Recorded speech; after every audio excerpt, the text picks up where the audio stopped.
As millions of Americans sit down to Thanksgiving dinner, we take note tonight of the many who are struggling to put any food on the table at all. 49 million Americans, millions of them children, had difficulty obtaining food last year. And this Thanksgiving, food banks report increasing numbers as moms and dads newly out of work try to find food for their children. Here's Erin Hayes. Donna Reese never thought she'd need charity. But after her husband was laid off and her pay was cut, one day there was no money for food. It's like a little grocery store. So she looked for help. Want some tunas? At St. Francis Xavier Food Pantry. And you feel so, I hate to say it, you feel like a bum. Want some noodles? I know I could go a few days without eating, but I know she can't. What's in that box? They're not alone. There are an estimated 12 million children at risk for hunger in the United States, and almost a third of them are preschoolers in families struggling in this economy to keep enough food on the table.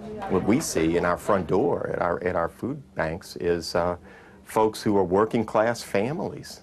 Daniel Lloyd and Danielle Metter work all the hours they can get, 6 or 7 days a week, but rising costs drain their paychecks. You know, it's hard to try to explain it to your 6-year-old daughter. Something about life itself. It's gonna be okay. To help feed their little girls, Daniel at times relies on a food pantry. Many of those who work and volunteer in this field say they're seeing more and more working families coming for help to their food pantry. We've had families tell us that. We used to give to people, now we're asking for the help. The nation's food banks are having a tough time keeping up. Ask any of our agencies, every single one of them will tell you that they run out of food. Come on in, everybody. At St. Francis Xavier, school children now help collect food. And what do you notice? It's empty. They worry about other kids going hungry. If I was hungry, I'd really want someone to bring me some food. I think it's important that we bring it in. A can of food is a help.